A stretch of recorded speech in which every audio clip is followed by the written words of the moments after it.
Bolalar ota-onasidan chiqishmay qolishiga 3 ta sabab bor. Birinchisi, bola yoshligida ota-onasi bilan deyarli vaqt o'tkazmagan. Ya'ni ota-onasi birga o'ynamagan, sirasi bola tug'ilishi bilan undoq qarab bog'chaga berib yuborishgan, bog'chadan o'qishga berib yuborishgan. Ya'ni kun davomida har kuni ota-ona bilan birga o'tirib suhbat qilmagan. Unaqa bolalarda ota-onadan uzoqlik paydo bo'lish boshlaydi. Undan keyin bunaqa bolalarga o'zi ota-ona emas, как ta'minotchi rolda bo'lib qoldi. Bu ikkinchi sabab. Ota-ona farzandiga ta'minotchi rolda bo'lishi kerak emas. Ta'minot samo собой uni majburiyati. Undan tashqari bola bilan birgalikda vaqt o'tkazish kerak. Bir kunda kamida 15-20 minut bola bilan o'tirib o'ynab, gaplashib, uni gapini eshitish kerak.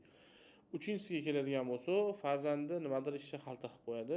Ota-ona nimaga u ishni yomon qilgani, ya'ni xalta qilganini surishtirib, qarab o'tirmasdan bolani tapira-tupur urishib tashlaydi.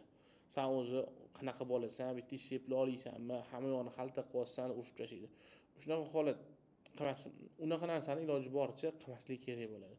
O'shaning uchun bolalaringlar yoshligida, halitdan, ya'ni kichkina bolaligida tayyor turinglar, bolalarga vaqt ajratishga, uni ko'proq eshitishga va nimadir ish xato qilsa, oldin o'tirib ichki xotirjamlik o'zingizga xotirjam qilib olib, keyin bolangizga sekin asta tushuntirishingiz kerak bo'ladi.